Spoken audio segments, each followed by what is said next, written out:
Tomorrow morning, a sentence will play in your head. Breakfast is the most important meal of the day. You've heard it from parents, from teachers, from doctors. Here's the problem. That sentence was not written by a scientist. It was written to sell you something.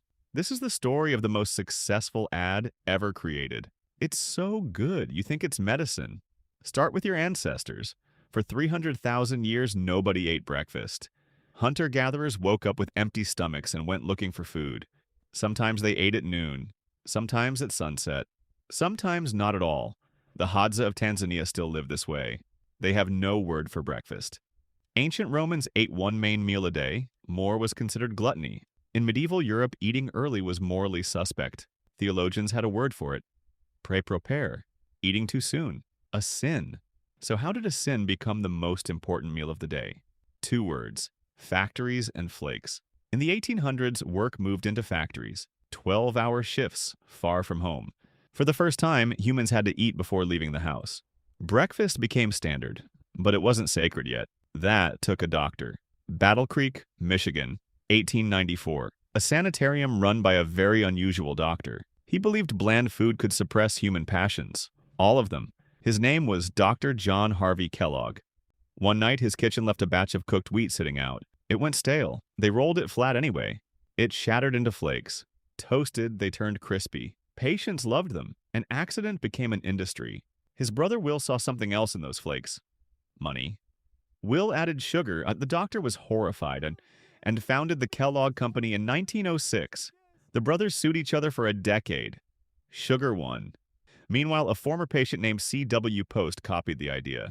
His cereal, Grape Nuts, was advertised as a cure for malaria and appendicitis. It cured nothing. By 1903, Post was earning $1 million a year. Then the industry stopped selling food and started selling a rule. 1917. A magazine called Good Health prints a new phrase. Breakfast is, in many ways, the most important meal of the day. The magazine's editor? Dr. John Harvey Kellogg. The cereal man. Not a clinical trial, not a study. An editorial in a cereal magazine. A century later, that sentence still plays in your head. For free. But the masterpiece came in the 1920s. And it wasn't cereal, it was bacon. Beech-Nut packing had a problem. Americans ate light breakfasts. Bacon wasn't selling. So they hired a man named Edward Bernays, nephew of Sigmund Freud, the father of modern propaganda. Picture it, New York, a quiet office. Bernays drafts one question. Is a hearty breakfast better for your health than a light one? He mails it to 5,000 doctors. 4,500 say yes. No studies, no data, just opinion. Newspapers across America print it. 4,500 physicians urge heavier breakfasts. Right next to the articles, bacon and eggs. Bacon sales exploded. America's traditional breakfast was invented by a PR man. Bernays told this story himself on camera decades later, smiling. You might think we know better now, but that was only the surface. Walk into a supermarket. Look at the cereal aisle. In 2014, Cornell researchers measured the mascots on cereal boxes. Their eyes are angled downward, 9.6 degrees on average. Exactly enough to meet the eyes of a child in a shopping cart. Some boxes are over 40% sugar, dessert with a health claim, and the science proving breakfast matters? Look at who paid for it. Many famous pro-breakfast studies were funded by cereal companies.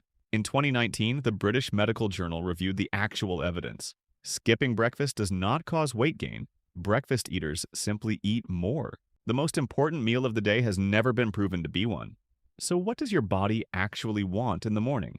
At dawn, your cortisol naturally peaks. Your body is already fueled and alert. You're running on stored energy, a system refined over 300,000 years. That 8 a.m. hunger? Largely trained. Your stomach learned the schedule it was given. This isn't anti-breakfast. Hungry? Eat. That's the whole rule. It's about knowing where your rules come from. You believed a doctor wrote that sentence. It was a cereal magazine. You believed bacon and eggs were tradition. It was an invoice.